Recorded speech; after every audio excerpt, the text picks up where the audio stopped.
Om Mukam Karoti Vachalam Pangum Langhayate Girim Yat Kripa Tamaham Vande Paramananda Madhavam.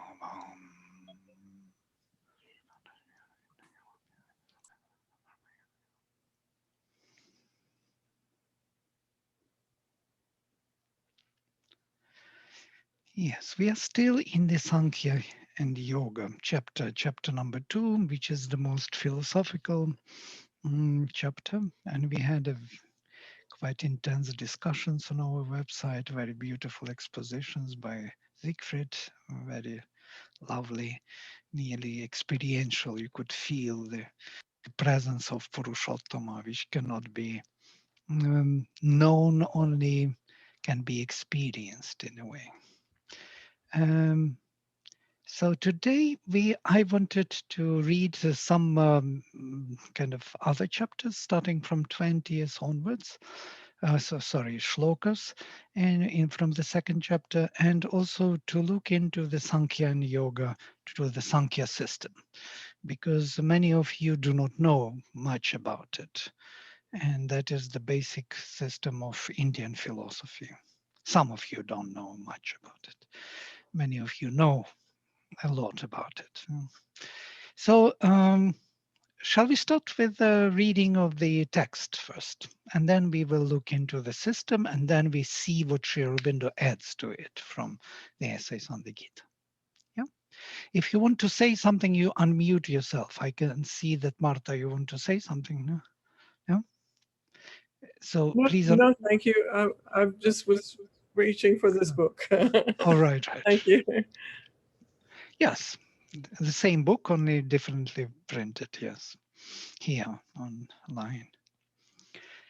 Okay, let's start with these, starting from 21. We stopped at number 20. I will take number 20 with me as a connection to the next. Om Najayate Mriyate Va Kadachit. This is Trishtup. Um, okay. न जायते म्रियते वा कदाचित् नायं भूत्वा भविता वा न भूयः अजो नित्यः शाश्वतोऽयं पुराणो न हन्यते हन्यमाने शरीरे वेदाविनाशिनं नित्यं य एनम् अजमव्ययम् कथं स पुरुषः पार्थ कं घातयति हन्तिकम् वासांसि जीर्णानि यथा विहाय नवानि गृह्णाति नरोपराणि तथा शरीराणि विहाय जीर्णान्यान्यानि संयाति नवानि देहि नैनं छिन्दन्ति शस्त्राणि नैनं दहति पावकः न चैनं क्लेदयन्त्यापो न शोषयति मारुतः अच्छेद्योऽयम् अदाह्योऽयम् अक्लेद्यो शोष्य एव च नित्यः सर्वगतः स्थाणुरचलोऽयं सनातनः अव्यक्तोऽयम् अचिन्त्योऽयम् अविकार्योऽयमुच्यते तस्माद् एवं विदित्वैनं नानुशोचितुम् arhasi. Okay, I will stop here, 5 shlokas, and translate them and look into their meaning. So the last shloka we read was, he is not born ever and never dies. And there will be Nayam Bhutva, and having become, he will never, there will be never time where he will not be. Unborn, constant, ancient, sempiternal, as we're going to translate, Shashvatach. Nahanyate hanyamane sharire. He is not killed in the body which is killed. Today I got a glimpse why Shri Krishna speaks to Arjuna in this way, which I never had before, so to say. Why to appeal to him that he cannot destroy the real thing? It seems Yes. it seems that it is important for him to know about this. Yeah. For some reason, it is important for Arjuna to know that he cannot kill or destroy the real behind this appearance, behind the phenomenal world, because somehow he may get that idea that he can damage something here. He can damage the procedure, the process, the evolution, something he will be a cause for destruction in some way. But he has to know that nothing can be destroyed here. It's only in the flux of constant change. And that's why Sri Krishna insists so much at the beginning about this, that he is not born, never dies, and having become, there will be never time he will not be. He wants to bring him this idea that he actually cannot do much. He cannot really influence much of this process of development, which Krishna already determined, which the presence of consciousness is already determining the whole Prakriti to move. If we analyze kind of deeply without much of thinking, without mind being active, what is really happening in our life, we can see that whatever happens in this life is somehow implies consciousness behind it, present, present witness in everything. If that witness withdraws, everything collapses. There is nothing to really to be or to achieve. There would be nothing moving here in this world. The moment presence is here, everything moves, everything struggles, fights, continuously is being destroyed and being altered. So we have that movement because of the consciousness witnessing it. Today, I also had this glimpse by reading Sri Aurobindo that that presence of the witness in everything, in plants, animals, in their relations, in stones and stars and galaxies, there is a constant presence of some consciousness behind, which allows all these movements to take place. As in our in our session, Dr. Basu, Sumitro Basu asked, but why electron is moving around proton? This is a good question. Why did he decide to move around proton? This is really a question. Why not to stop, but to move? We think about it as mechanical. It's not mechanical. It's in a way consciousness behind it, which makes it move around the proton, around the nuclear. So that's what he wants to bring to him, that particular consciousness which is present behind everything and is not, he cannot alter it or destroy it. Veda vinashinam nityam, know it as indestructible. So, oh, sorry, yeah, the one who knows it as indestructible, as unborn, as imperishable avyayam. Katham sapurushav partha kam ghatayati hantikam. How can such Purusha kill anyone or order to kill anyone? There is no way he can do it. The moment he realizes how this Prakriti is functioning. Vasansi jirnani yatha vihaya, as the man drops worn out garments, Navani grihnati naroparani, and takes new garments. In the same way, man drops his worn out bodies and takes new bodies in a new reincarnation. Nainam chindanti shastrani, him the weapons cannot cut. You cannot with your swords uh, spears cut him or penetrate him. Nainam dahati pavaka, and the fire cannot burn him. Nainam kledayanti apach, and the waters do not moisten him. Nashoshayati marudach, and the winds do not dry him. Achedyoyam, he is uncuttable or indestructible. Adahyo, he is cannot be burnt. Akledio, he cannot be moistened. Ashoshia evacha, cannot be dried up. Nityach, constant. Sarvagatach, omnipresent. Sthanuch, stable. Achalach, immobile. I am Sanatanach, this eternal. Excuse me, Vladimir. Yeah. Yes. But all of these attributes, um, which are mentioned here in the sloka, Mm-hmm.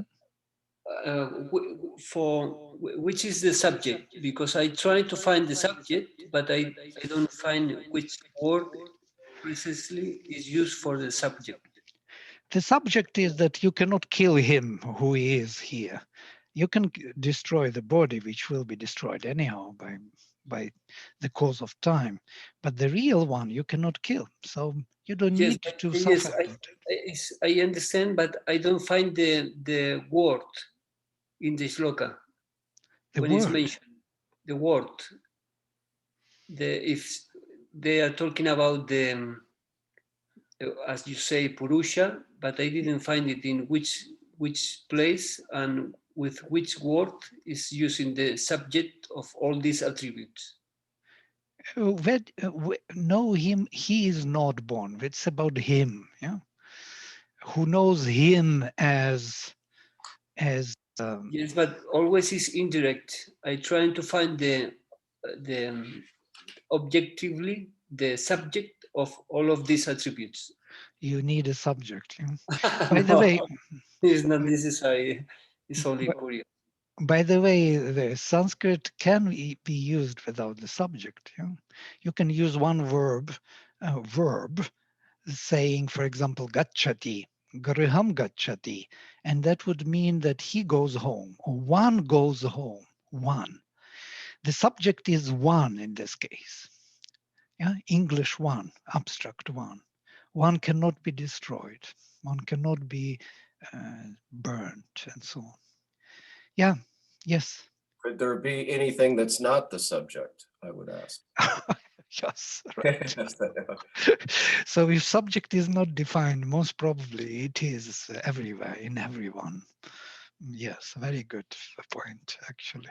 And a very good point that the subject is not mentioned, that he, that one cannot be destroyed, and this can, or you cannot be destroyed, and everybody else can. There is no kind of definition of the someone who can or cannot be destroyed. It's the one.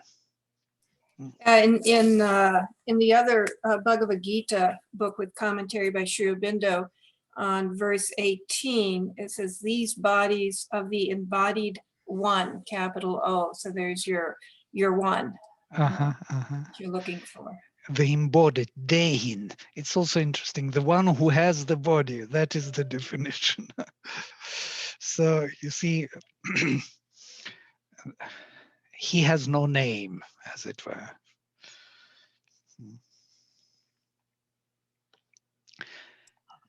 Hi, this is Lakshman.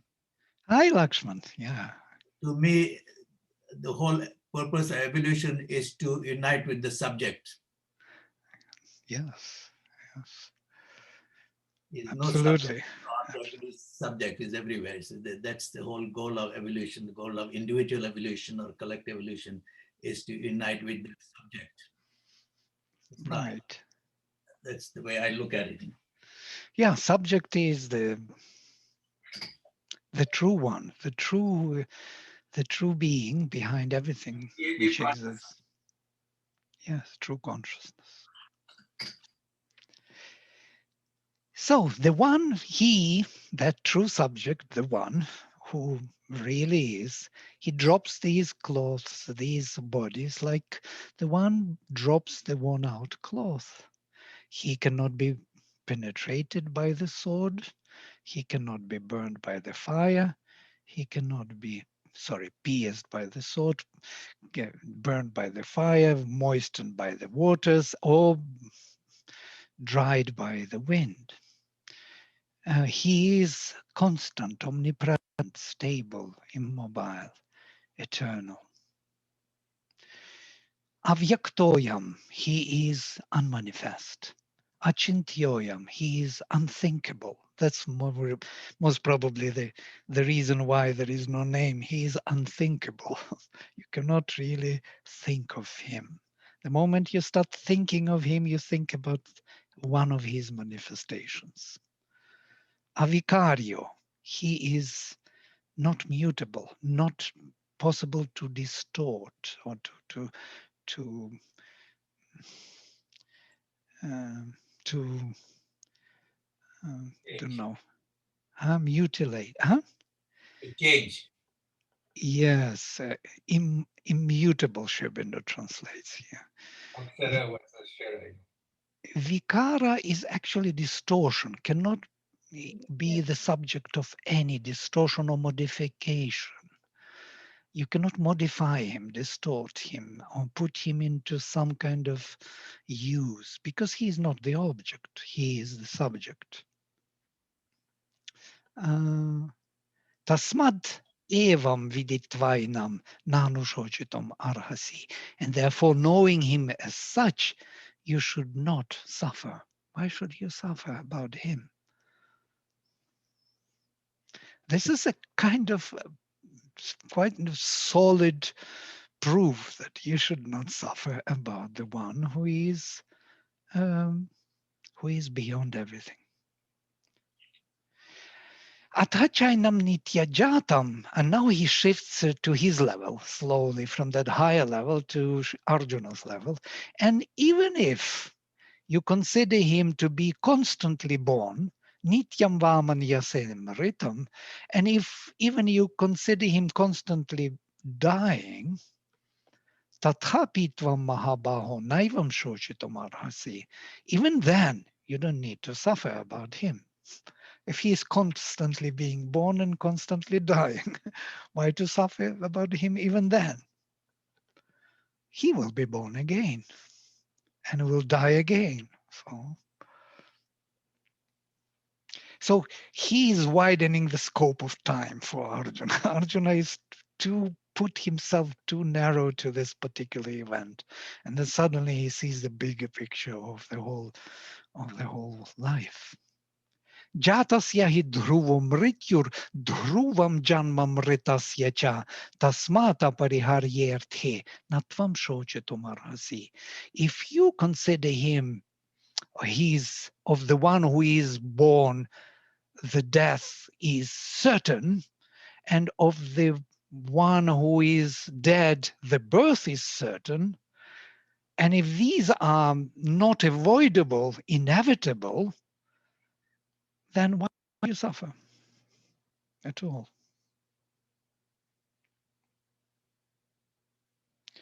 Avyaktadini bhutani, and he continues the same idea.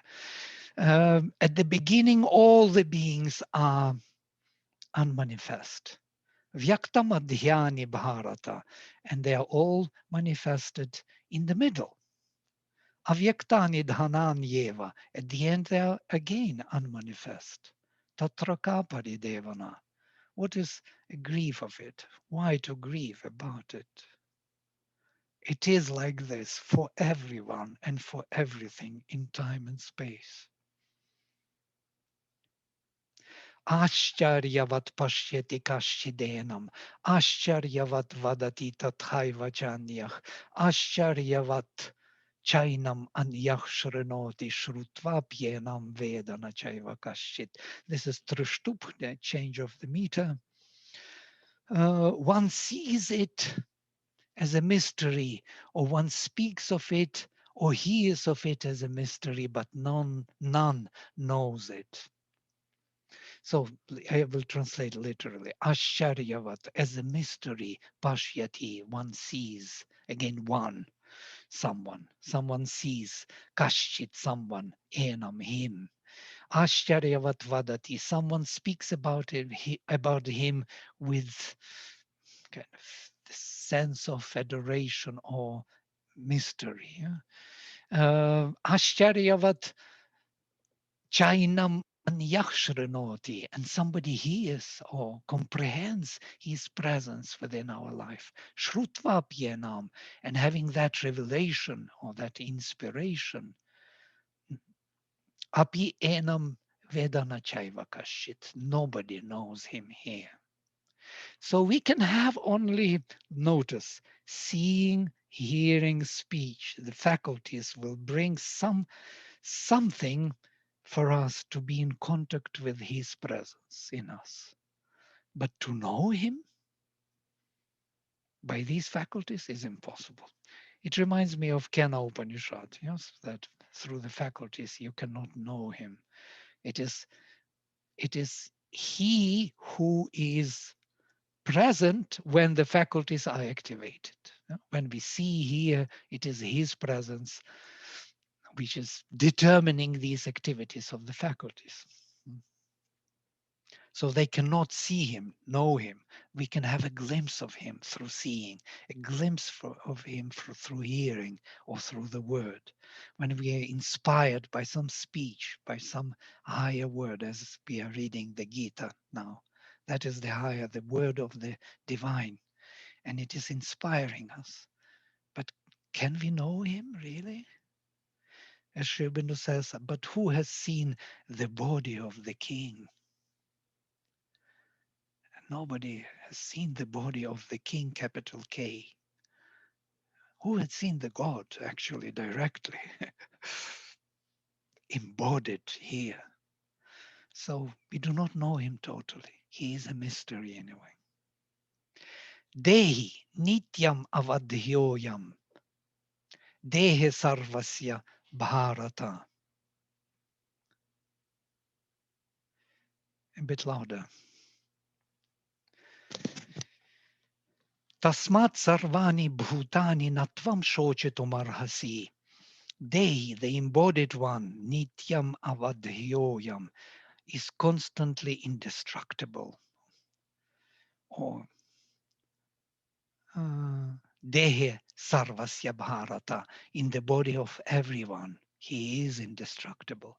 Therefore, tasmat sarvani bhutani natvam shochitum arhasi. You should not suffer, you should not grieve about any of these becomings. They are all coming from him, projected from him, and drawn back to him. Once the forms appeared, they lived, they embodied his presence, and they withdraw to him. So why to suffer this process? It is like this.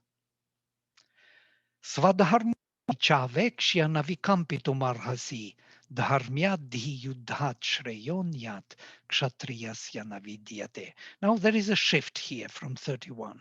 I will stop here before 31 because that's the part which I want to look into today, Prakriti and Purusha and Prakriti. Behind every movement of Prakriti, there is the presence of the Spirit, a constant witness. So I have this presentation on Sankhya. For some of you, it is absolutely unnecessary because you know Sankhya very well and Indian philosophy. By the way, I must say that Sankhya became the foundation for all darshanas, not only for Sankhya, but also for yoga, for Vaisheshika, for Vedanta, yes, for Nyaya. Sankhya is implied everywhere. So to say, we can consider Sankhya to be the beginning of the mental structure of consciousness. And I will explain why. Because manas, sense mind, is operational. It's the operator through which indriyas, the senses, operate. And that is the mental structure. In the Vedanta, in the ancient Upanishads, it's not the case. Manas is one of the faculties. It is not a sixth faculty. It is not the faculty which is operating through the other faculties. It is one of them, equal to speech, to hearing, seeing, is one of those faculties. But later in Sankhya, with the beginning of mental structure, we have this shift. And actually, we can find this shift in all cultures. In Greek philosophy, we find it with Socrates coming and saying that now I don't need to believe in your myths. I, I can measure and discover the truth of by myself, by my own mind. So this was the shift. We can see it in Buddhism. We can see it in all these new religions. Taoism, Jainism, all of them started approximately the same time, 500 BC.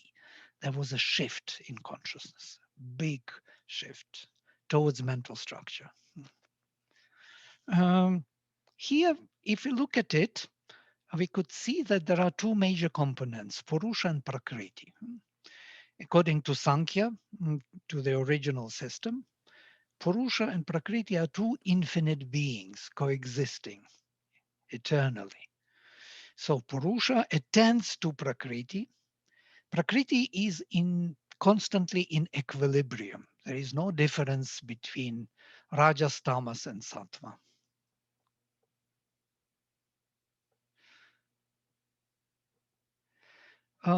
This is from the previous presentations of mine, which are actually on other topics, but I take only Sankhya here for few slides of Sankhya, which I would like to. You know, your slides aren't showing, Vladimir. If you had some slides up, I wasn't sure. Oh, Only your verse, the Gita verses are showing only. oh, so sorry. I will. Thank you for telling me this. Otherwise, I thought it was there. And now? Yeah. You can see, yeah? Yes. I was talking on this slide. That was a long speech about this slide. So if you look at this, Purusha and Prakriti, two major eternal beings which never die. There are many Purushas according to the traditional Sankhya, to the classical Sankhya.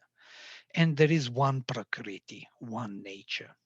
So many Purushas are our souls who are attending to Prakriti. And once they attend to her, pay attention to her, she starts kind of mixing her rajas, tamas, and sattva gunas, which are otherwise in equilibrium. When Purusha does not attend to them, they fall into equilibrium. She dissolves herself. She is no more active. But the moment he attends to her, they are building up something. They are mixing up.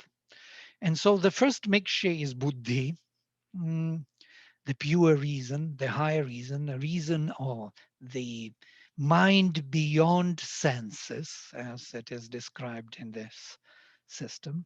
Then we have ahankara, the ego sense, the poise or in nature of our souls. Actually, Purusha is creating that shadow, as it were, drops the shadow into Prakriti, which immediately creates the ahankara.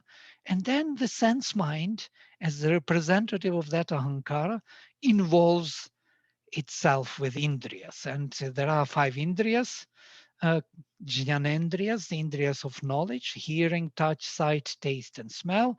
5 karmendriyas, indriyas or senses of action, vach, speech, hands, legs, procreatory, excretory organs.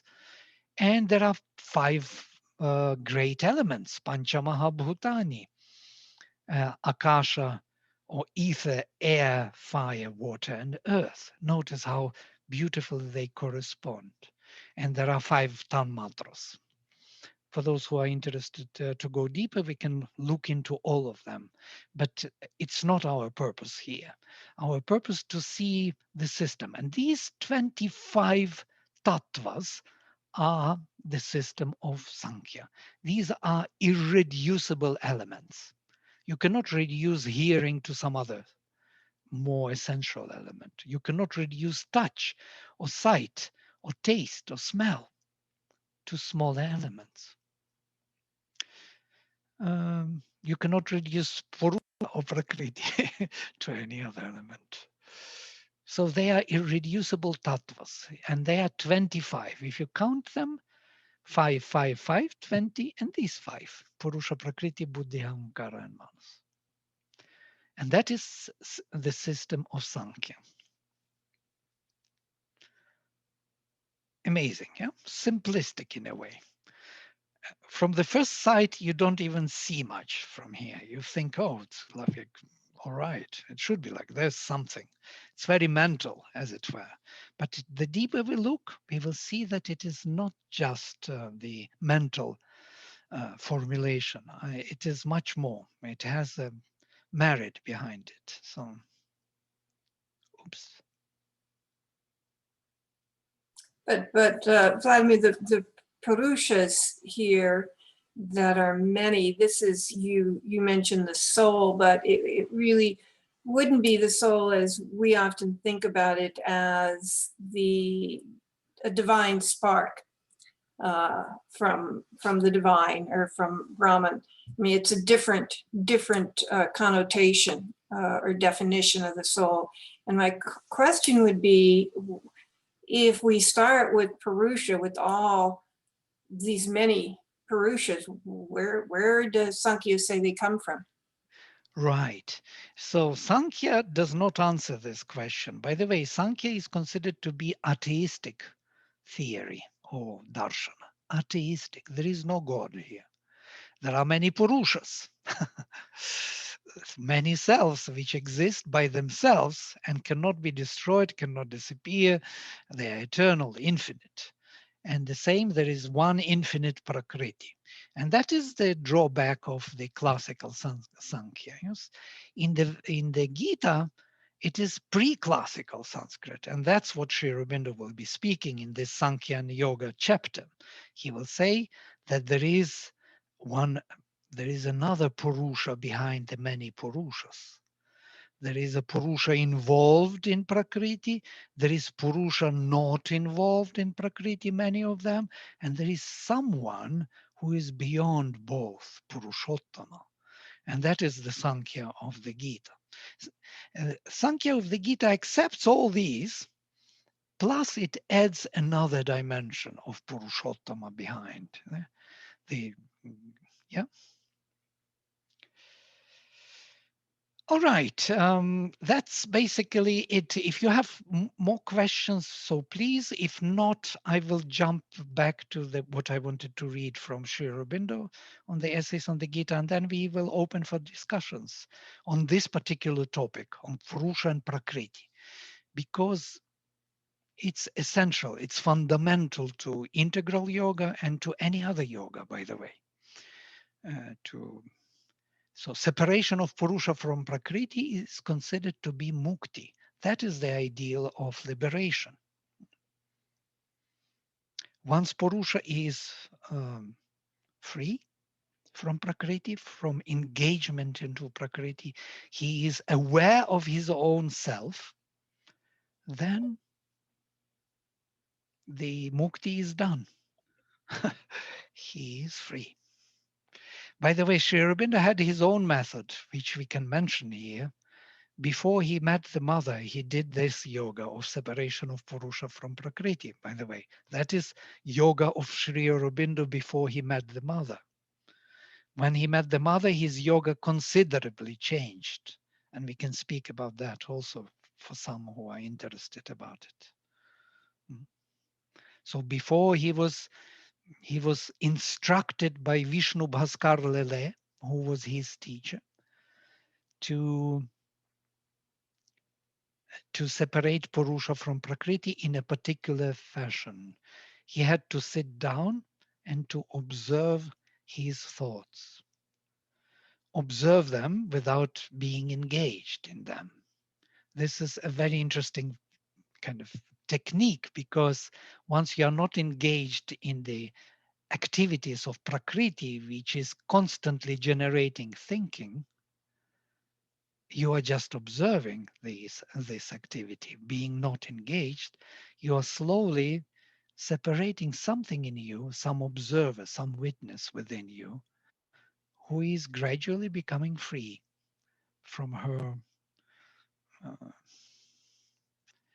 imprisonment of Purusha's attention. She needs his attention to function.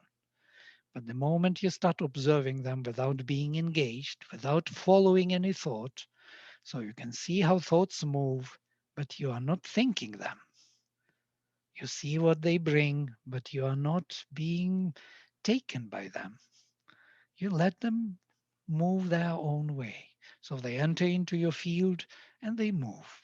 And so in 3 days, Sri Aurobindo says he mastered that. And then he felt that his consciousness was rising higher and higher and stood high above the head. And from that height, he could clearly see our thoughts are entering into his field, mental field, from outside. One thought, then the other thought. They were concrete. They were concrete invaders into his field from outside. And he brushed them away. He didn't allow them to enter.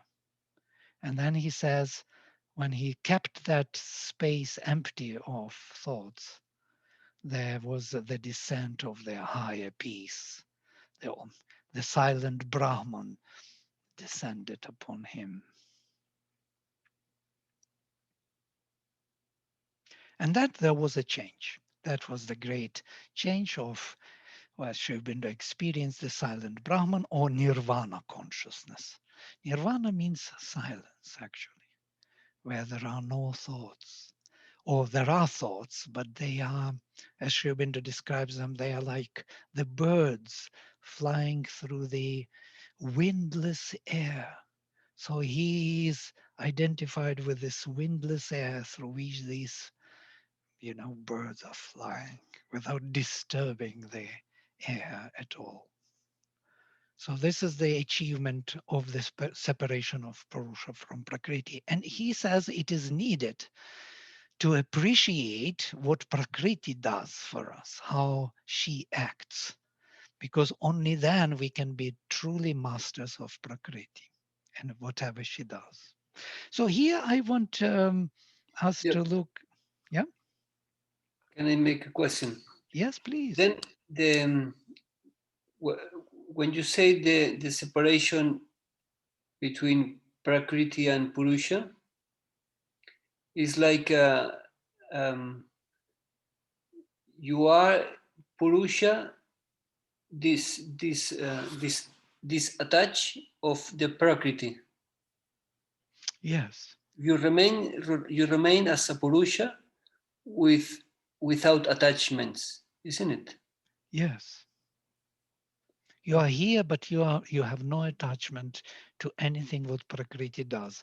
Sri Aurobindo describes this also as you see yourself as in a movie. It's another. You see the movie, you're there in the movie, moving one of the subjects with other subjects. Thank you. It goes that far.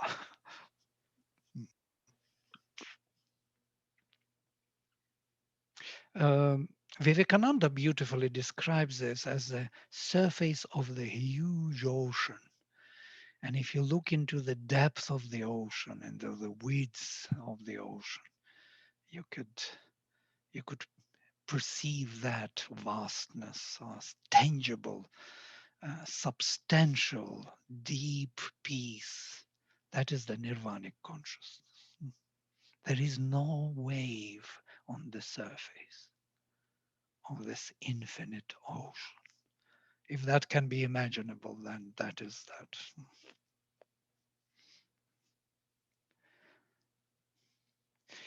Yes. No. Yes. Yes, Bill. But say Prakriti is the ocean, and I'm a wave on the ocean. And I look to the, I heard this before and I like it, but Okay. I'm trying to maybe, I look at the wave next to me and I say, how are you doing, wave? It's good to see you. Good morning. And I ask you, this other wave next to me, have you ever heard of this thing called the ocean? They say it's beautiful. And, I've heard someday that, we're just gonna go and go and go and we'll crash and, we'll hit the shore and we'll be no more, you and I will be no more. But I hope someday that I get to see this ocean. I get to know it. And I'm wondering if that, so it's kind of like saying the Purushas are mini waves and the Prakriti might be the ocean in this case. How, or am I way off on this? Is that, Very nice.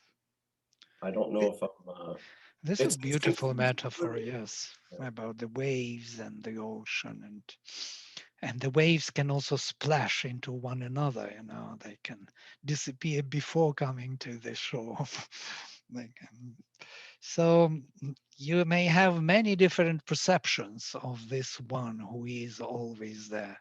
So once they splash, you go back to that surface, which is never splashing, and you're constantly there. Your consciousness is there in the depth of the ocean. Whatever currents it has, whatever the waves on the surface, still you are that very thing. Cannot cannot change it. That no one can destroy or change or alter. It is always there. Even the ocean is another kind of formation of a particular self or a higher self or universal self, because there can be just oceans, infinite oceans, or not one ocean. Maybe we are within one ocean, within one galaxy somewhere, within one system. Yeah. And that's what we call Paramatman or something. I didn't want to go to that kind of comparison, but I just mentioned from Vivekananda how he experienced nirvana as the infinite ocean without any turbid wave. So here, separation of Purusha from Prakriti is essential for yoga, essential for Gita, essential for integral yoga. As Sri Aurobindo says, it is the first step. The first step is the liberation. And the next, there will be more steps. Then we have to come back, being free to come back to Prakriti and engage with her with self-awareness of Purusha. There is another passage which I wanted to quote here before I stop. And this is the one from Sankhya and Yoga. And I would recommend to all of us to read these chapters, especially this one. It's a bit longish, but truly speaking, you can take it bit by bit. Read only bits which go in and then continue next time or something. Or we can also read together, which would be very useful for all of us. The first important new element we find is the conception of Purusha itself. This is in the chapter 2. He brings him this idea of the one who is always there behind all the movements of Prakriti. Prakriti conducts her activities for the pleasure of Purusha. But how is that pleasure determined? In the strict Sankhya analysis, it can only be by passive consent of silent witness. Consent or attention. He pays attention to her. Passively, the witness consents to the action of the intelligent will and the ego sense. Passively, he consents to the recoil of that will from the ego sense. He is witness, source, and the consent, source of the consent, by reflection, upholder of the work of nature, Sakshi, Anumanta, Bharata, but nothing more.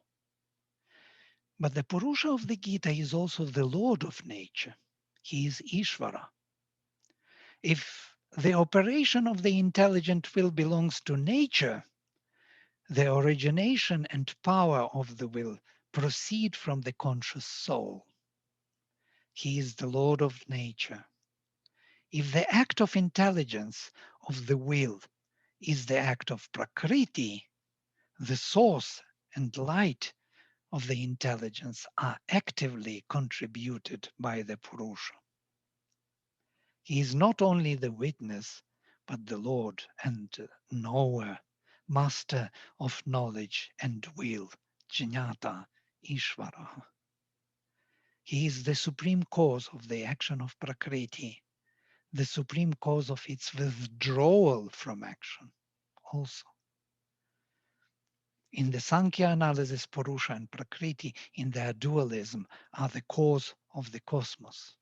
In this synthetic Sankhya, Purusha by his Prakriti is the cause of the cosmos.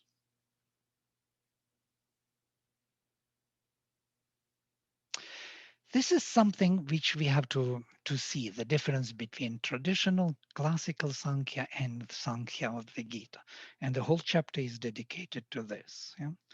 To see that the Purusha is not only the Sakshi, the witness, he is also Anumanta, the sanctioner of the movements of Prakriti. And Sri Aurobindo describes how it is happening. Once you have that Sakshi freed, once we have that mukti, we can see what happens. And Sri Aurobindo himself experienced this in his life when he became first liberated. He saw himself as in the movie. There were no thoughts. He said, I have no thoughts. When I had to go to this meeting in Surat, he complained to his teacher saying, what should I say to people? I have no thoughts. Thought. And teacher told him, don't worry, thoughts will come.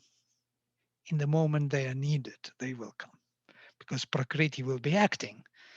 So the thoughts will be offered to you. The words will be offered, and you will have only to select them in a particular manner and let them do the work. This is the liberated state. And for months, he says, he was in that state, like in the movie. And then, he says, slowly things started to come back. But they came and occupied the right place. They were no more mixed up, so to say. They were not misunderstood. So there was a development of Anumanta, of the one who sanctions the movements of Prakriti. And he noticed that Purusha is not only observing and witnessing, he is also sanctioning the movements of Prakriti. Prakriti offers to Purusha saying, let us say this. And you can say yes or no to that movement of thought or feeling. And if Purusha says yes, Prakriti does it. If Purusha says no, Prakriti drops it. Even if it is very attractive for Prakriti, she wants to do it. She likes it. But she will drop it. Because there is no sanction from Purusha. And this process may also be visible in the evolution of our nature. We can see many times that Prakriti develops one particular branch of development and then she drops it for some reason. It didn't work out, something. She experiments with the possibilities. She tries this, tries that, organizes one particular society, capitalistic, communistic. She tries, sees how it doesn't work, learns from it. And something is going on, something is continuously, we are acquiring new qualities or consciousness within the nature by these processes of drawing back and coming in and dropping and succeeding. And many times failures are the best ways to learn, much better than successes. It doesn't matter whether she succeeds or fails. Matters that we learn, that we grow in consciousness. That's what matters.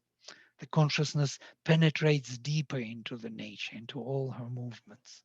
So he becomes Anumanta, the one who gives Anumati, the sanction to Prakriti. This is yes, this is not. He becomes conscious chooser of whatever is to be done. And then he grows into what is called Ishvara. He becomes the Lord. And she, Prakriti, becomes his Shakti. So Ishvara and Shakti. There is no more separation between him and her.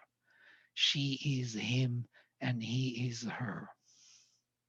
And this is the aim of this evolution. That's where we are moving and we are heading at. And this is our purpose. Sorry, Vladimir, I have some questions.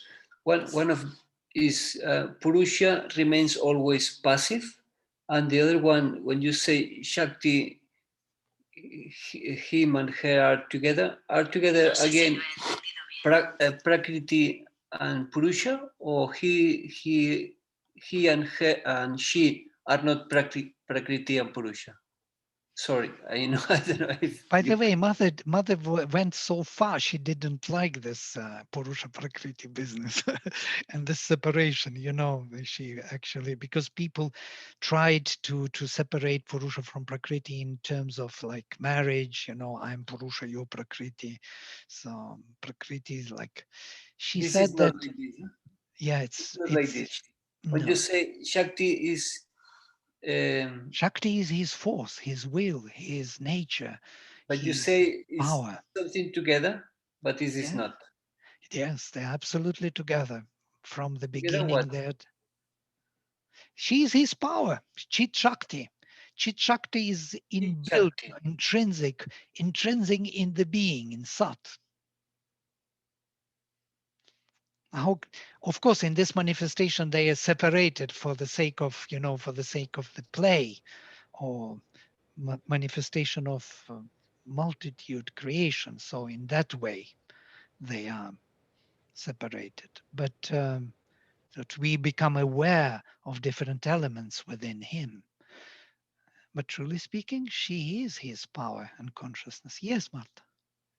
I was just thinking about how in Sankhya it seems that they're more separate than in Sri Aurobindo's yoga, and he sees them. It's brought to my mind about how in the synthesis of yoga, Sri Aurobindo writes about soul and nature seeming to be in opposition to each other, and then he makes a synthesis wherein they're not really a duality, but they are one in two elements of one reality. In that when soul is master of nature and they're in their proper positions, there's no opposition to them. So I Yes. think in reflecting on soul and nature, Purusha and Prakriti, I find this very helpful to think of the synthesis that he makes in that way. Yeah. This is in other words, I was talking about the synthesis here, that he slowly from being separated and he's in his experience, they're coming slowly back to be one again. And that's what happened in his yoga with the mother. Yes, thank you. Yes, Naomi. So I'm just, Yes, go ahead. Naomi. I was just reflecting on kind of carrying the image of the electrons and the protons, and was wondering if we could possibly say that Purusha and Prakriti are separated so that we understand or so that we realize and witness drishti as the important factor to cause action, whether it's through global or universal thought shifts, as you were talking about Sri Aurobindo, seeing the thoughts moving through his field and being able to push them away, but we see globally kind of similar structures or similar ideologies that kind of shift all within the same 100 years or so. We also see it in terms of fads. And then I was thinking of balance in this kind of relationship of drishti as being constant motion. And the way to have the constant motion is the revolution of movement around a stable point. And it's sort of magnetism being this drishti, this vision. Interesting. Lovely, lovely thoughts. Yes, nature replicates the same relations with Purusha in the nuclear and the electron. You know, electron is moving around. Look at solar systems, at galaxies. Everywhere we have some nuclear around which there is some movement is taking place. Some field is being built. And we can experience it just like when you've been to the place in Angel Fire, when you're just looking out onto an autumn afternoon or a winter afternoon, and what you witness is this ebb and flow of organisms all communicating. And some are communicating with different organisms, cross organisms, and some are communicating within their own organism. But it's like they're all moving, but they're all listening to the same band. Like they're all moving with this sense of cohesion where the deer walks noticeably different in autumn than the deer walks in winter. Their spacing between each other is different. The pace is different. The stride is different. Everything is different. But they're always communicating with the whole. And that ebb and flow goes with seasons or drought cycles or trees dying. You know, we have aspens, and of course, they're single organisms that are coming out of, you know, one root. So a tree may be 150 years old, but the system is thousands of years old, or in Utah, 80,000 years old. But it's an ebb and flow of life that we're constantly seeing. There's a stasis that is a sameness. And then everything is sort of a branch or, you know, melody or harmony lines around that. Beautiful. I can see that kind of feel like what this consciousness is present everywhere, and it reorganizes all the relations in the moment wherever there is a shift of the season or the new time or new space, and consciousness is still present and organizing and harmonizing all the communications and relations between the smallest and the biggest elements, always holding everything within this harmonious realm. This is the presence of Purusha, his witness within the Prakriti as the power, which is doing all the work, but the awareness is his. Beautiful. Thank you, Naomi. It's beautiful what you described. It's really to the point of that. It's difficult to we have to deviate, come to our life and see how it really works there, yeah, in order to have an experience of it. Is there a practical impulsion or an implication, like because initially we all experience Purusha and Prakriti as kind of there is a separation, but at what point do they kind of join, like it becomes Ishvara and Shakti, like at what point it becomes united? Like what's the impulsion behind that? Like just the consciousness and we watching that as the witness consciousness, or there is something else behind? I think it is the process of us becoming self-aware of that being in us, which is unborn self. Yes, and in that process of becoming self-aware, we Purusha and Prakriti are one from the beginning. That's the problem for us. We see it as different, and because we see it so, as Naomi was saying, that seeing it as such creates the world, and what the soul envisions is made the world. That is the line from Savitri. Whatever soul sees, the world will become. So the Purusha sees it in this way, Prakriti will do it. So as long as we see it in this way, it will be separate, it will be different, we will be many, we will not be one.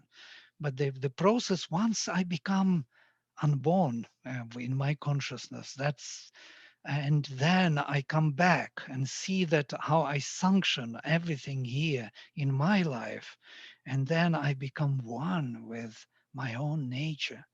Then my unborn self becomes one with my becoming nature. What do we know about that? I could say, to this point, I asked myself, well, Krishna just gave Arjuna all the knowledge. That's it. You got it. But I'm standing on the battlefield still looking at Krishna saying, I hear it and I get it, but I don't get it yet. Definitely. I think I need another chapter. Definitely. We need many more chapters, many more times. Yes, definitely. yeah. Many more lives. If I could just, if I have my enlightenment, I have the knowledge here, so I could just take my enlightenment now but no, for some, and I had this experience where on Saturday night, I took Sarah to drive up to Asheville to see some snow, and on the way back, there was a homeless man on the sidewalk, and he had a little blanket, and it was very cold, and he was rubbing his dog, and my heart broke. And I had to come home and get a big comforter and some dog food and some bologna. And I'm thinking, don't grieve for anybody, for the living or the dead, Bill. Don't grieve, don't mourn. And here I am sobbing almost for this homeless man. And I'm thinking, what's enough? Can I bring him back to the house? Do I need to pay rent? Can I save all the homeless people tonight that are going to freeze to death? And then I was humbled, right? Because it's easy to sit here and get lofty and go into meditation, but I was shown a lesson. I thought I would share that. So I need another chapter, Vladimir, please. I think Lakshman would like to say something. Yes, Lakshman. Yeah, I don't see. Talking about grieving, like he said with the homeless, we talk in the chapter, the slokas that we read earlier. When I was teenager, 16, 17, one of my classmates got into an accident. He was on a moped, and his brain was badly damaged. He was in a coma. We could go sit in the hospital with him, and then he passed away. So which is first time was something jarring or shocking, because it was a young person like myself. So the mother then explained that his psychic being had come to her and said that this body is not going to be adequate for it to continue its experience in this birth, so he'll have to withdraw. So that's how she explained it. And subsequently, I should say that when you grieve, you're not allowing the psychic being to go unattached to its own abode, but more importantly, the vital being and the mental being, which needs to be dissolved when they get to the abode. The attachment drags the vital being to stay around, and sometimes it can enter in somebody else's body. And an example was that also there was another gentleman, Tara, if you know Tara's brother. He was diabetic and suddenly died relatively young age.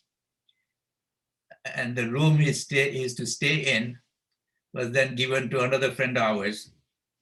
And initially, he would see sort of ghost of the Narendra who lived there. So he went to the mother, and then mother said, I'll take care of it. So she then made it possible for the vital being to move on, So this grieving, that what it does is basically clings on to things that have no purpose. Yeah, it's mainly vital emotions. You're right. Yeah. Right. Yeah. But it is ironic that in India, where all of the scriptures are written, it has become now fashionable to hire criers, professional criers. So you really grieve with this person. Public has to know that you really love this person, regardless of what. Otherwise, nobody would notice. Yeah. Ironic that the country that has defined Purusha, Prakriti, all of this evolution, life cycle, and you have traditions that have absolutely nothing to do with that reality, the true reality. Yeah. Yeah, this grieving is a mixed emotion. It's mixed with psychic. Psychic is very intense, and for the vital, it is sometimes unbearable. When it comes for true, pure emotion, to true love from the heart, the vital breaks with tears or becomes I was when I started my yoga, I was the same kind of all the time. I'm nowadays also crying anytime easily when there is a very intense emotion. So especially on the higher kind of some higher purpose or some higher concept or meaning of life, when I see it like you were describing, it would be very touching me, definitely, as did touch you, because there is some truth in hidden in small things which we recognize. And, Vivekananda was the same. He was talking about Pura Narayana all the time, that he would give his heart to this Pura Narayana. Pura Narayana for him was Indian who is standing poor there, who needs help, and nobody helps him. So he felt so much that love from the heart. So it's not a small thing. It's a very intense emotion which is coming from the psychic, and the vital hijacks it and starts kind of building a sentiment around it. I noticed that the vital is weak and the psychic is strong and pure. Yeah? And when they meet, then we have this collision, these tears, these emotions, and so on. Yeah. Yeah. Anyway. Mother describes this very beautifully in the case even of Ramakrishna. Somebody asked her why Ramakrishna is dancing and singing and crying. And she said he has, he indulges in the vital sense. So there is a true movement within him which vital hijacks and starts indulging, making some kind of presentation by itself, which is very sophisticated and very attractive for the vital. But then it feels emotion, it feels important, it feels that life is filled with some meaning, some deeper meaning. And it is true, life is filled with deeper meaning of the psychic true emotion. But the vital cannot handle it and it starts weeping, starts behaving strangely. I didn't weep or cry when my parents passed away, but I couldn't stop crying when I heard the mother had passed away. Mm. I was in Chicago But when that is something, yes. I was Yeah, uncontrollable. right. That is the, vital cannot handle this emotion. Yes, it is too much. And mother says we have to purify and to train our wife to be very strong. Yeah, to allow these stronger emotions to come through. Otherwise, vital will stop and hijack it. And I notice this in my life. So I'm just sharing with you my thoughts on it, which may be useful. That was great. Thank you very much. Yeah, but still I'm weeping anytime when I see something meaningful happening in life. When you see the true movement of consciousness in the situation where you understand that all the obstacles are actually calling for this true moment to appear. You understand that obstacles and resistance of the darker forces are only for one thing, to invoke this truer power within us. Yeah.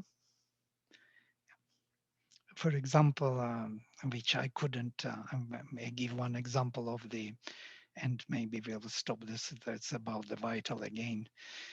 In the concentration camps, in the gulags in Soviet Union, there were many concentration camps. People were taken into them and they were working hard in the forests, cutting forests in the minus 50 degrees Celsius, and living without any normal food or normal shelter in the barracks there, which were windy and so on.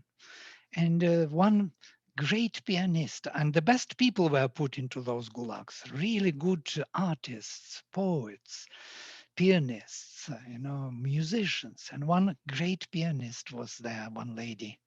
And she says she was so great that all these criminals, which were sitting together with political ones, were loving her and created for her piano. Piano they cut with from the wood. They created a piano for her to play.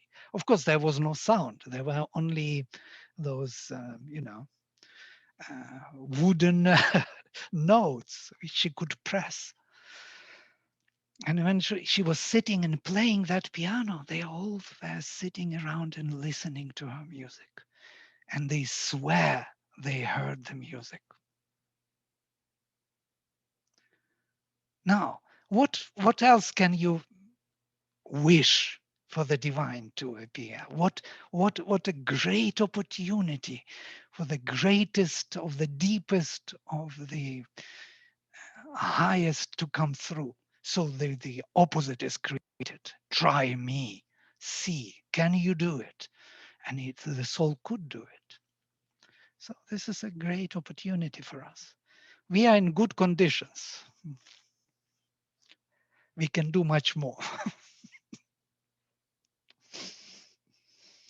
Great. Okay, on this, maybe we can stop here for today. Yeah, unless somebody wants to say something, please. Did you want, just before though, Vladimir, you may want to say a few words about the Sanskrit Right. course. We are planning to do this Sanskrit course either 1 hour before the class on our meeting on Gita, our studies of Gita. So it means 5 o'clock. From 5 to 5:50, 10 minutes, we will make a break before the Gita. Maybe it's good to have two things going together because they're closely related. We will start looking into the words of the shlokas and see something more maybe. That the proposal was to start 1 hour before. Do you think it's a good idea? Or we can do it on Wednesday? It's too much, 2 hours of such intensity. Even 1 hour what we do is already Well, what we can do too is you can think about it and just let us know. Just email Vladimir or I if Monday doesn't work for you. Let us know, and that way we'll see how many people would prefer to have it on a Wednesday. On Wednesday, night. 5 o'clock our time, and or 6 Yeah, o'clock. I think yeah. And then could you say a little bit about how you see the program, how many weeks, what the subject is, et cetera? Just kind of maybe lay it out a little bit for people that don't quite know what to expect. Right. I think the first part will be Jacques, you wanted to say something, but you are muted. Please unmute yourself again. That button below. Now Yes. are you hearing Yeah. me? Yeah, we can hear. I just wanted to share with you guys those two sentences that I came through this week. You may know them. One is from Mother and quite relevant to what we have said today about Prakriti and Purusha.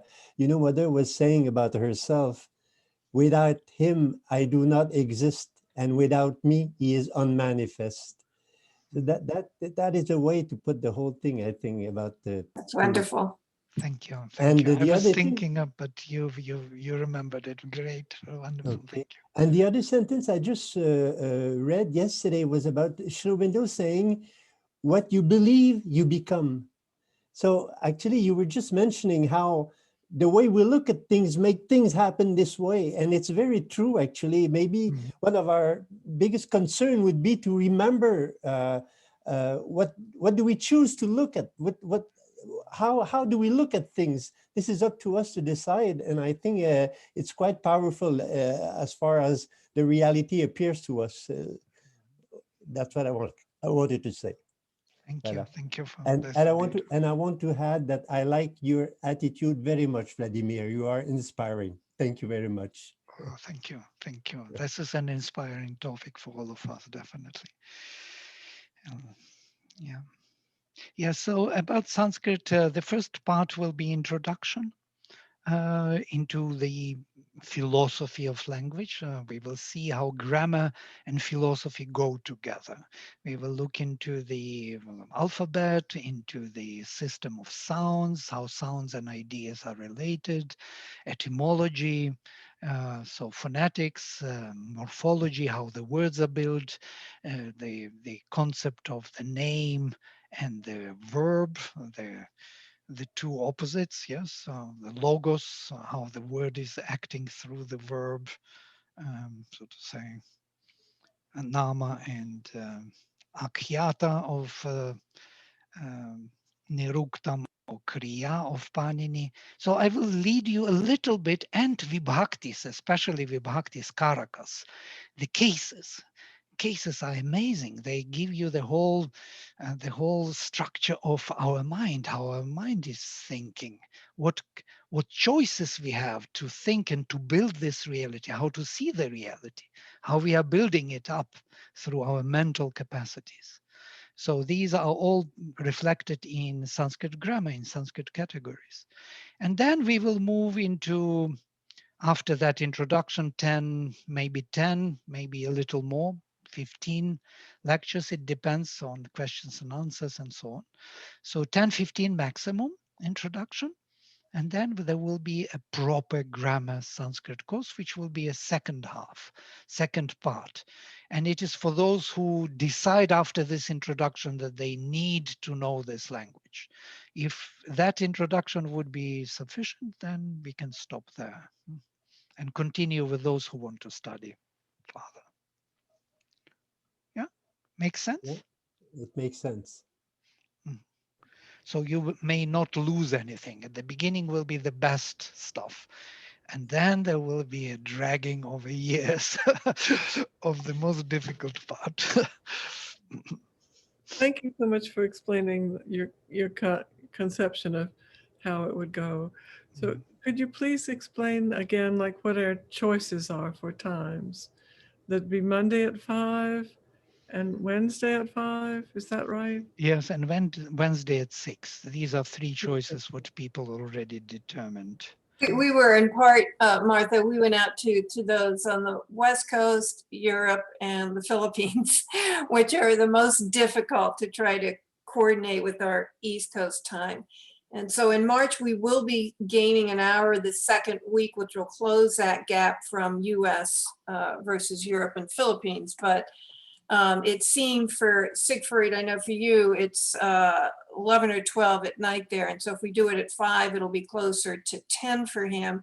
And for Ashish in the Philippines, I believe that it'll be like, it's a matter of being 6 in the morning or 7 in the morning. So we didn't have, we in trying to make sure everyone, would be able to participate, this 5 or 6 o'clock seemed the But best. India kind of will be lost for us. It will Well, be deep. do we have anyone that's calling in? No, for we that? don't have. It's not.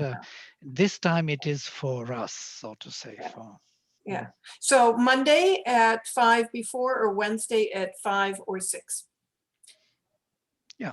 And so we were thinking, well, maybe it would be nice to do it at 5 to 5:50 and have a 10-minute break. But if people prefer to break it up, if it's too much, too intense, not enough break, for a quick bite or something, then we could do the Sanskrit on Wednesday at 5 or 6.